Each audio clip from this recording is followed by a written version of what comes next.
नहमदुहु व नुसल्ली अला रसूलिहिल करीम अम्मा बाद फ़अऊज़ु बिल्लाहि मिनश शैतानिर रजीम बिस्मिल्लाहिर रहमानिर रहीम रब्बिश्रह ली सदरी व यस्सिर ली अमरी वहलुल उक़दतम मिन लिसानी यफ़क़हू क़ौली। अस्सलामु अलैकुम व रहमतुल्लाहि व बरकातुहू। सिरात मुस्तकीम में आप सबको खुशामदीद। पिछले सबक में हमने पढ़ा कि अल्लाह ताला फरमाते हैं कि जो लोग अल्लाह ताला के साथ शरीक ठहराते हैं और लोगों को अल्लाह की राह से रोकते हैं और उसमें कुछ रवैये इख्तियार करते हैं, आखिरत के मुनकिर हैं। ये लोग ज़मीन में अल्लाह को बेबस करने वाले नहीं, यही लोग हैं जिन्होंने अपने आप को नुकसान पहुंचाया और वो जो कुछ इफ्तरा पर्दाजियाँ करते हैं वो सब इन्हें क़यामत के दिन भूल जाएंगी। इसमें कोई शक नहीं कि आखिरत में यही सबसे ज़्यादा नुकसान उठाने वाले होंगे। फिर अल्लाह ताला फरमाते हैं कि यकीनन जो लोग ईमान लाए और अच्छे अमल किए, वो अपने परवरदिगार के हुज़ूर गिड़गिड़ाए, यही लोग अहले जन्नत हैं जिसमें वो हमेशा रहेंगे। इन दोनों फरीक़ों की मिसाल ऐसी है जैसे एक तो अंधा और बहरा हो और दूसरा देखने वाला भी हो और सुनने वाला भी। क्या ये दोनों बराबर हो सकते हैं? फिर क्या इस मिसाल से तुम्हारे कुछ भी पल्ले नहीं पड़ता? फिर अल्लाह ताला फरमाते हैं कि हमने नूह अलैहिस्सलाम को इसकी कौम की तरफ भेजा तो इसने इनसे कहा कि मैं तुम्हें साफ साफ डराने वाला हूँ। हमारा आज का सबक आयत नंबर 26 से लेकर आयत नंबर 30 तक है। तो आज का सबक शुरू करते हैं। बिस्मिल्लाहिर्रहमानिर्रहीम। अल्ला तअबुदू इल्लल्लाह इन्नी अखाफु अलैकुम अज़ाब यौमिन अलीम।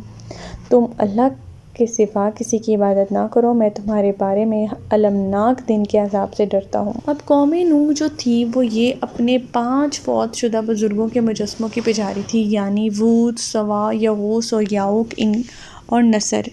इनके मुजस्समों को वो लोग पूजते थे। अलमनाक दिन से मुराद क़यामत का भी दिन है और वो दिन भी जब तूफ़ान नूह आया था।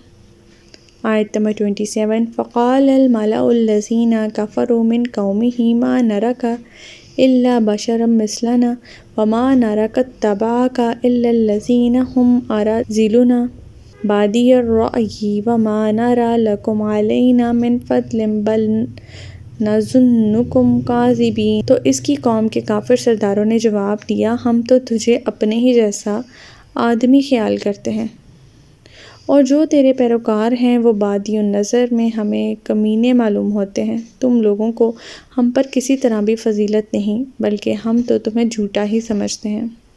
वही एतराज़ जो मुनकिरीन हक़ की तरफ से तमाम अंबिया पर होता रहा, जिनके ख़्याल में नबी को या तो मफ़ूकुल बशर होना चाहिए या इसके साथ कोई फ़रिश्ता होना चाहिए हर वक्त, या कम अज़ कम दुनियावी हाजात के लिहाज से या मालो दौलत या शान व शौकत के लिहाज से इसे सबसे बढ़कर होना चाहिए। मुनकिरीन हक़ का दूसरा बड़ा एतराज़ ये होता है कि क्योंकि नबी पर सबसे पहले ईमान लाने वाले लोग वो होते हैं जो माशरे में कमतर होते हैं, सितम ज़दा होते हैं, गरीब होते हैं, नौजवान और बाहिम्मत होते हैं, तो ऐसे ज़ालिमाना माशरे के सामने डट जाने की कोई जुर्रात भी रखते हैं।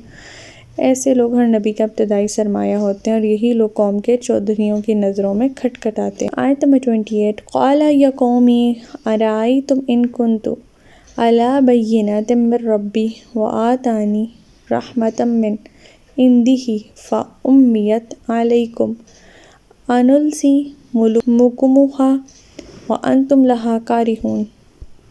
नूह ने कहा, ऐ मेरी कौम, भला देखो, अगर मैं अपने परवरदिगार की तरफ से एक वाज़ेह दलील पर हूँ और इसने मुझे अपने हाथ से रहमत यानी नबूवत भी अता की है तो जो तुम्हें नज़र नहीं आ रही, तो क्या हम इसे ज़बरदस्ती तुम पर चिस्पा कर सकते हैं कि तुम ज़रूर ईमान लाओ, यहाँ तक कि तुम इसे नापसंद कर रहे हो। नूह अलैहिस्सलाम ने जवाब दिया कि इम्तियाज़ी बातें तो मुझ में मौजूद हैं, ये अलग बात है कि तुम्हारे इम्तियाज़ का मेयार और है और मेरे नज़दीक और। मैंने अल्लाह के सिवा किसी की पूजा नहीं की, मैं हमेशा हक़ बात कहता हूँ, हक़ की दावत देता हूँ और हर शख्स का हमदर्द हूँ, किसी को दुख नहीं देता, दगाबाजी नहीं करता। मज़ीद ये कि अल्लाह ताला ने मुझे नबूवत की रहमत से भी नवाजा है, गोया मेरी और तुम्हारी ज़िंदगी में ज़मीन और आसमान का फ़र्क है। फिर भी अगर तुम्हें इम्तियाज़ी फ़र्क कोई नहीं नज़र आता तो मैं ज़बरदस्ती तो तुम्हें कायल नहीं कर सकता। आयत नंबर 29। वया क़ौमी ला असअलुकुम अलैहि माला इन अजरिया इल्ला अलल्लाहि वमा आना बितारिदिल्लज़ीना आमनु इन्नहुम मुलाक़ू रब्बिहिम वलकिन्नी अराकुम क़ौमन तजहदून। ऐ मेरी कौम, मैं तुमसे कोई माल और दौलत तो नहीं मांगता, मेरा अजर तो अल्लाह के ज़िम्मे है और जो लोग ईमान लाए हैं मैं उन्हें अपने हाथ से निकाल नहीं सकता, वो यकीनन अपने परवरदिगार से मिलने वाले हैं। مگر میں تو دیکھتا ہوں کہ تم لوگ ہی جہالت کی باتیں کرتے ہو۔ حضرت نوح علیہ السلام نے مزید فرمایا کہ میں تمہارا تنخواہ دار نہ ہوں، نہ تم سے کسی معاوضے کا مطالبہ کرتا ہوں، لیکن جو لوگ ایمان لائے ہیں میں انہیں اپنے ہاتھ سے رخصت کر دوں، یہ جہالت کی بات ہے۔ میں انہیں اس لحاظ سے تم سے بدرجہ بہتر سمجھتا ہوں، انہوں نے حق کو تسلیم کیا ہے حق سمجھتے ہوئے۔